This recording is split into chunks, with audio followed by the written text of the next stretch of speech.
Hey, it's getting violent on the streets. What's up? It's the Culture Detective here investigating your favorite albums, and today I'm gonna continue on with the List Week 2016 before I do a review on the new Ed Sheeran album, or the new Jaden Smith album, or the new Chance the Rapper album, or the new Spider-Man movie, and some other movies as well, like John Wick.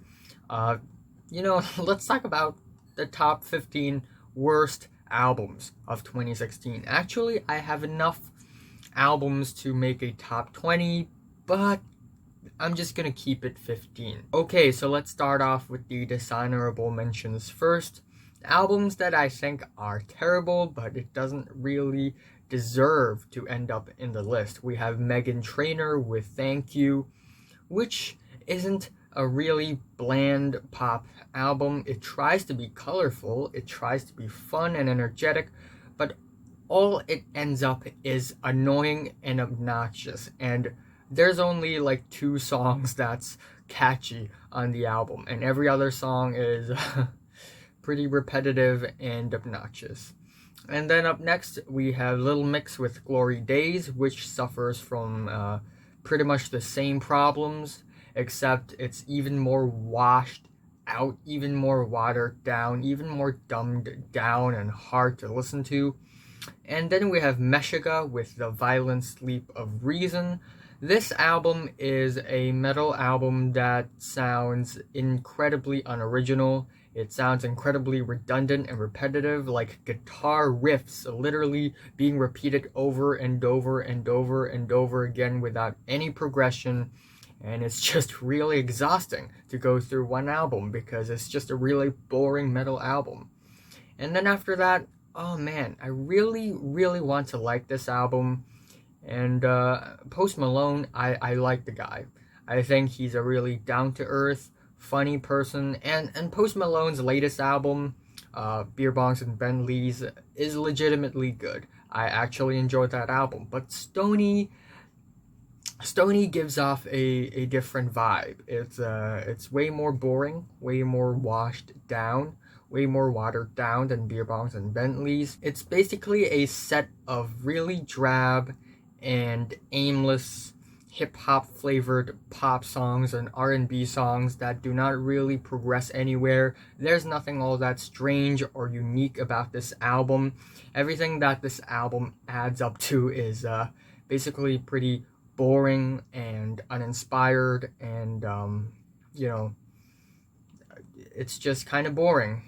And then after that, last in our dishonorable mentions, it's 21 Savage and Metro Boomin with Savage Mode. Also, I really want to like this album. Again, I don't hate 21 Savage at all. I think he's a cool dude. A little too cool, actually. And I think Metro Boomin is a decent producer. Actually, some of the beats and instrumentals on this album are pretty nice. Pretty futuristic, pretty grimy, but what makes this album so unappealing to me is 21 Savage's performance. Yeah, the instrumentals.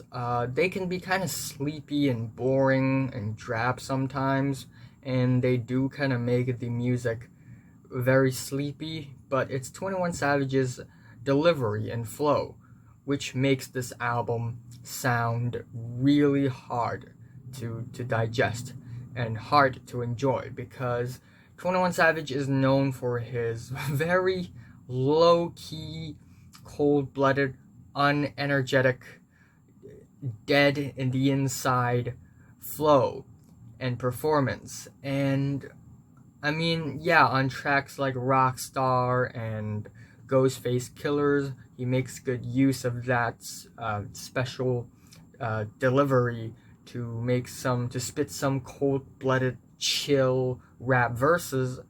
But on this album, he legitimately tries to sound like an energetic hardcore rapper while sounding super dead and super sleepy in the inside. And it's just really hard to stomach it. At number 15, we have Young Lean with Warlord. The only couple of songs that I find kind of good on this album is Hoover, which is a total banger. It's noisy, it's amplified, it's exciting.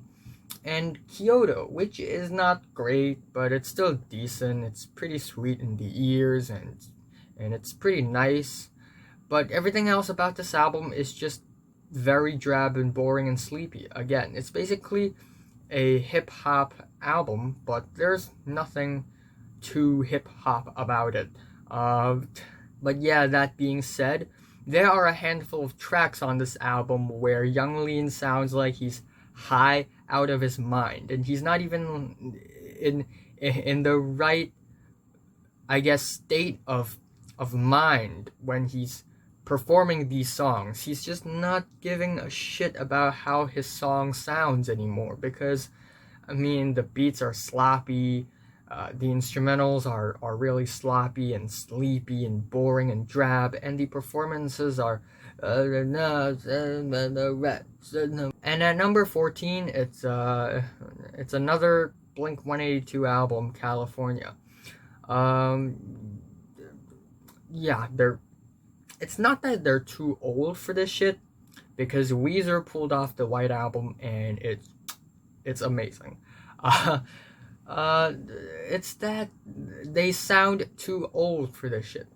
They're completely out of touch. They have lost their angsty punk attitude, and now all they're churning out is these really watered down, dumbed down, corny sounding millennial pop punk that feels really unrewarding to listen to.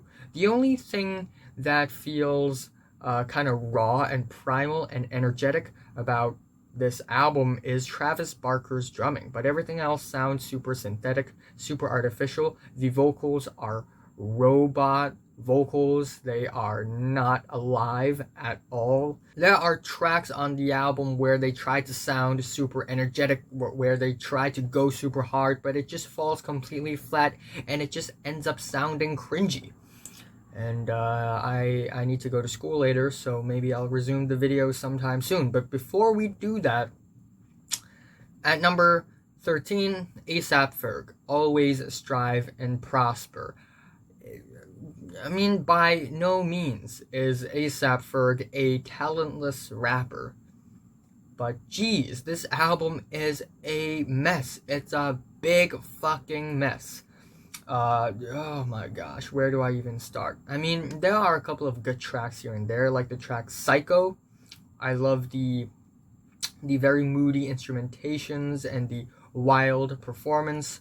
It's legitimately catchy, but everything else about the album is just one big mess. Sometimes he's trying to make a goofy hardcore rap song, almost Eminem-esque. Sometimes he's trying to make a generic trap rap banger. Sometimes he's trying to make a hip house track. Actually, on one occasion, he made a hip house track, and it sounds absolutely garbage. It sounds super lifeless, soulless. It's completely not danceable, and the beat is totally off. The performances sound so amateurish. It's one of the worst hip house songs in 2016. There are tracks on this album that are so forgettable and so bland, you literally forget about them 5 seconds after you listen to them. And then of course you have the song Hungry Ham. Hungry ham, hungry ham. And it's just so annoying and so obnoxious. It's so uncalled for. But again, I mean, by no means is he talentless. At number 12, it's Charlie Puth with 9-track Mind, which is, I think, equally as bad as A$AP Ferg's album, but at least A$AP Ferg tries to sound versatile. But on 9-track Mind, nope. This album is, to my surprise, it's so bland. I thought it's gonna be this, colorful, like trying to be colorful, kind of generic pop album, but it completely devoid of color or flavor or texture. All it sounds like is corny, cheesy, watered down pop music that sounds like they're being made by a bunch of teens in middle school within 20 minutes. They sound so lazy and effortless and so washed out. It's honestly kinda migraine inducing. There are tracks here that I just straight up can't stand, like the two major singles, like Marvin Gaye, "Get It On." What? What is this song? They're trying to make a tribute song to Marvin Gaye, and they totally ruin it. And they try to make the song sound like some sort of 50s boogie blues kind of song, and it's so totally not how Marvin Gaye sounds. And it sounds really boring and uninspired and actually kind of offensive when it comes to writing a tribute song to Marvin Gaye. The chorus is quite literally Marvin Gaye, "Get It On." And Meghan Trainor's feature here is absolutely garbage, and this is already one of the worst songs of the decade, in my opinion.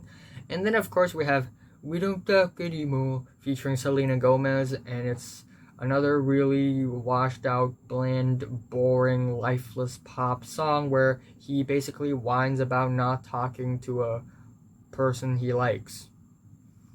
And every other song is actually even more forgettable because they're just so mundane, so insipid. They just devoid so much flavor. And the album title itself is already really stupid. It's called 9-Track Mind, and it has 12 tracks. So why is it called 9-Track Minds? Why? I don't see the point. I don't understand. Quick maths. At number 11, it's Skillet with Unleashed. Judging by the album cover, it's gonna be some sort of angsty, angry, hardcore metal album. Ah! And and it just ends up as a cheesy, corny, Christianized metal album where every single track sounds like a noisy metal version of a gospel song with some of the corniest production and lyrics ever. And I have nothing against Christian music. In fact, I think some Christian music sounds really good. However, don't Christianize metal and make it sound 100 times cornier than regularly how metal would sound, because this is just so bad, so corny, so cheesy, and at some points extremely cringy, especially when you sing about this crazy epic thing and then you just go ah. It's just so uncalled for. But it could be worse. There's a top 10. Alrighty then, I am back from school, and I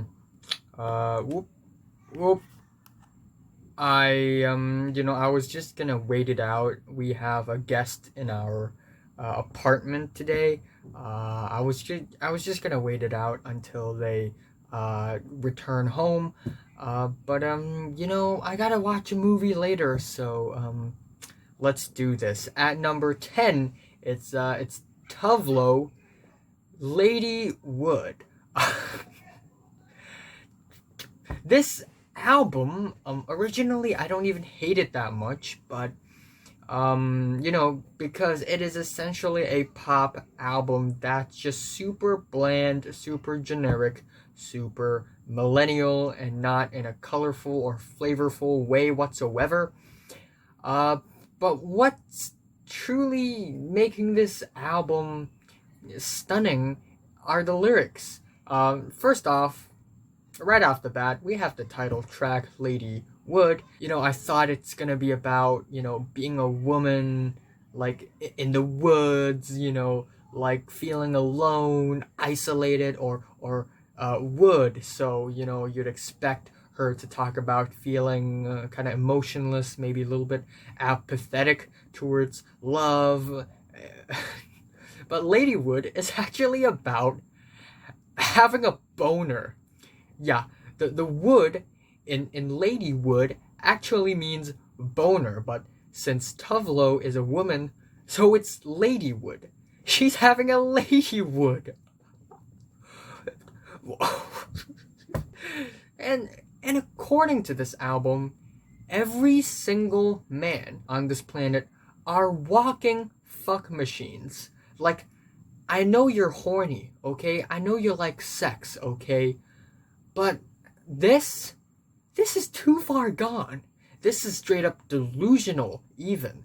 And the lyrics, they are just one of a kind. The imaginary friend song is total garbage. It's a total dud, total turd. And the lyrics, they sound like they're written by elementary school kids, because they make zero sense whatsoever. But there is an album that I find even harder to stomach, to digest, and that is the Lance Skiiiwalker album, Introverted Intuition. And, there's only one or two songs on this album that aren't overextended interludes.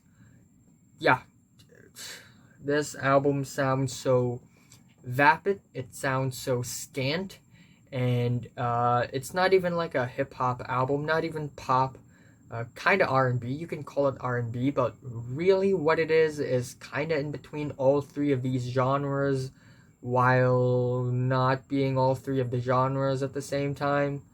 So it's kind of a headache of an album.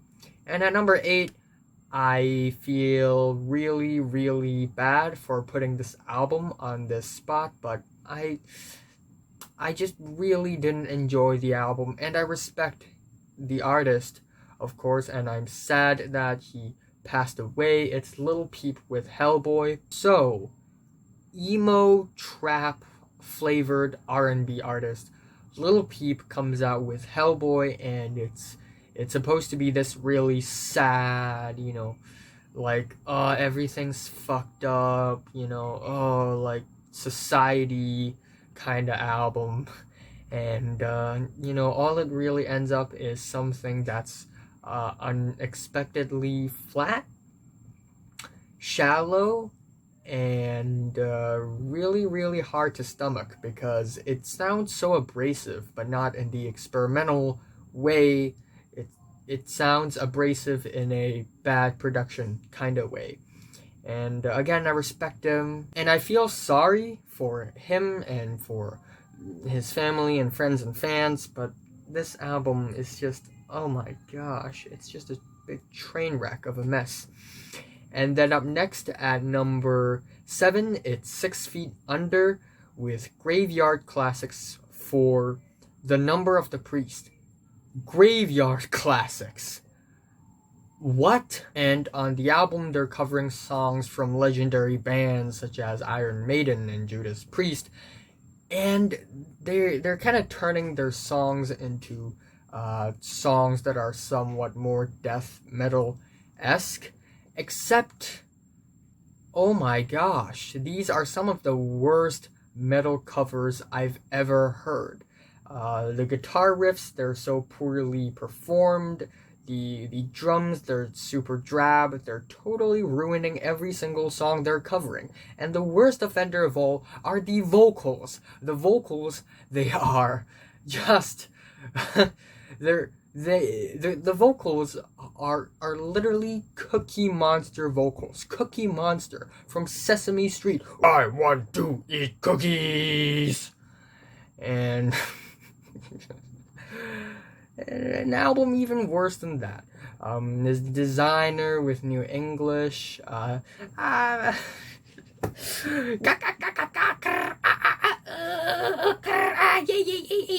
Needless to say, every single word uttered by Desiigner on this album are unintelligible. They sound like they're in cursive, and the only thing intelligible about the lyrics, about the performances on the album, is Pusha T's verse, and even him can't save the song.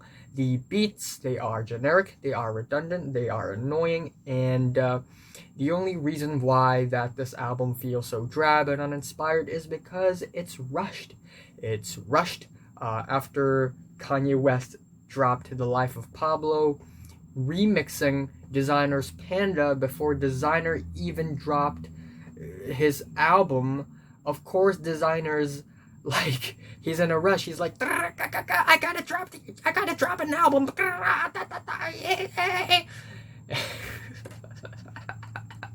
So he drops an album, and it's trash. And at number 5, it's an album that I've reviewed. It's 303 with Night Sports. Where do I even start? It's supposed to be a comedy pop rap album, except it's not funny. It's very much not funny. In fact, it's kind of irritating. The songs here, they're actually all garbage. Overblown everything, overblown production. The performances, they are straight up irritating, especially when they're doing all of these accents that are so unnecessary. The track My Dick is easily one of the worst songs I've heard in 2016. And the song 7-Eleven, 7-Eleven, oh my gosh. This album makes me want to puke. It's just really, really bad, in terrible taste. And at number 4, another album that I've reviewed, it's Brokencyde with All Grown Up. Yeah, this album, they're back. First of all, so Brokencyde is a pop rap group, and right now they're already really old, and they have decided to drop a long ass album, trying to drop these rap bangers, but all of them sound super outdated and super dumb and super idiotic, and they sound like only 9-year-olds would enjoy their music. But then again, 9-year-olds would not enjoy their music. Again, similar to 303, the production is just terrible, super overblown. A lot of the tracks are overproduced. The performances are cringy, and pretty much every single song off of this album are just obnoxious, annoying, and vomit-inducing. And, 3 more albums to go. 3 more albums. And I don't think it'll be a surprise that the Antwoods, Mount Ninji, and the Nice Time Kid will end up at the number 3 spot, because this is one of the cringiest albums I've ever heard, and I'm not even exaggerating. It's, oh my gosh. So, the Antwood is actually a duo formed by Ninja and Yolandi, and while I think they're cool people, both of them, their performances are utter trash, and in different ways. For Ninja, he's not a good singer, and whenever he's singing, it's like, oh my gosh. And then we have Yolandi, and whenever she sings, she tries to do this, baby voice, and it's one of the most obnoxious voices I've ever heard in music. And they're always trying to pull off this, spooky Halloween children folk song thing, and then transition it into this overblown, loud party disco banger with some super disgusting and gross lyrics. And none of those things are good. None of those things sound good. And you know what? I'm just gonna name some of the songs off of this album. We have Candy, Daddy, Banana Brain, Shit Just Got Real, Gucci Coochie, Wings on My Penis, You Like Boobies, Fat Faded Fuckface, Peanut Butter Plus Jelly. But an album that I find even worse is Star Wars Headspace. It's a compilation album by various electronic artists trying to grab that cash from Disney because they own Star Wars at that point. And my gosh, this sounds so retarded. It's like a die-hard Star Wars fan who knows nothing about producing and making an electronic track made this album. And all the tracks are from different artists, and all of them have different styles, and then when you put them all together in a really awkward fashion, and the only thing that connects between all of them is the Star Wars theme, of course you're gonna end up with a total hot mess. And sometimes the songs just do not relate to Star Wars at all. But for most of the time, the tracks basically spam and abuse samples from Star Wars franchise. Darth Vader breathing, R2-D2, bleeping, blooping, 3PO talking, and it's just so obnoxious, so annoying. Usually an electronic track is either super danceable, catchy, or fun, or it creates some sort of atmosphere or mood, and it acts really well as the background music to some sort of scene in a cinema. And the music here tries to do both of them, and it ends up not being both of them, being neither of them. And every single track sounds just so cringy, just so cheesy. Only elementary school kids would think of the melodies and the beats on these tracks. And, basically all the artists featured on this compilation basically phoned in. Even Flying Lotus is on this album. What is he doing here? I hope they get paid, because this album is utter garbage. It's bland, it's mundane, and most of all, it sounds absolutely dumb. But for my number one place,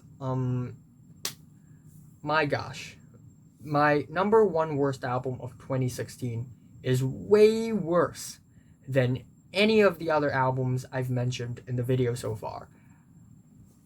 This album, it's so bad, I had to make 2 videos about it. I had to make a reaction video to it. This album is so bad. This might be one of the worst albums of the decade, and might be the worst of all time. This album is so bad, it's considered a classic. And ladies and gentlemen, this album is Corey Feldman's Angelic to the core. Angelic, Rockadelic, Angelic, Funkadelic. Why does the album title have to be this long? Oh my gosh. This album, it's over 90 minutes long. It's 22 tracks long. It's a double album. Corey Feldman is a child actor, and he's old now. He's over 40 years old, and he wants to do something cool, and he wants to appeal to the millennials while he tries to collect all the sounds he had heard from the 70s to the 90s and mix and mash all of them into this train wreck of a masterpiece.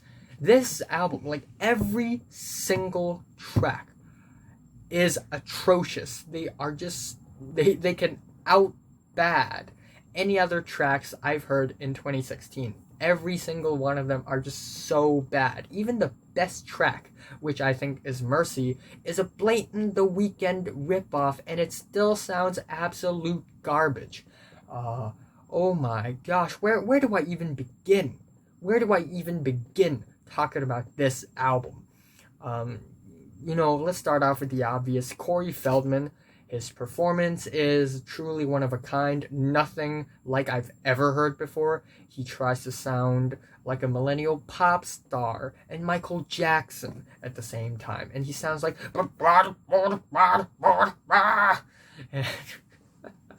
and the production here, they are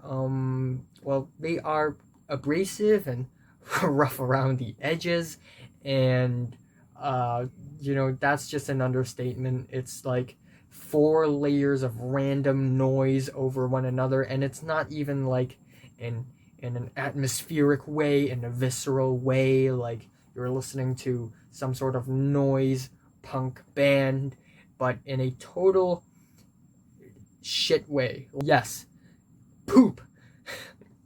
uh, yeah, whenever I think about the album, the word poop comes up first. The guitars, they are actually really, really, really bad here. The ballads, they are overly sentimental. They're cheesy, they're corny, and the lyrics, they don't even make sense. And half of all the words being uttered on this album are basically unintelligible because the beats, the instrumentals, they're all covering over each other, and Corey Feldman can't even speak correctly, speak properly. And whenever they're intelligible, they make zero sense. Look at the lyrics on Go For It. And then we have the skits on this album. On this album, Corey Feldman is essentially some sort of leader of a group of angels or something, and these angels would serve Corey Feldman and bring joy and happiness to the world. And Corey Feldman would ask a question, and the girls would be like, yeah, like duh, and they don't even answer the question. Everything about this album is just so awkward, just so embarrassing, just so cringy, just so shitty, just so messy, just so poorly produced and poorly performed. It's honestly a masterpiece. It's so difficult. It's extremely difficult to make an album even worse than this. This is so bad. I am truly, floored. And, I'm sure there are 100 more terrible things about this album that I haven't mentioned, but I'll save you the time. Just go listen to the album yourself and get the ultimate Corey Feldman experience. So, what are your least favorite albums of 2016? Like if you like them, hate if you hate them. Please subscribe if you want more, and thanks for watching. I gotta go watch a movie right now. Bye.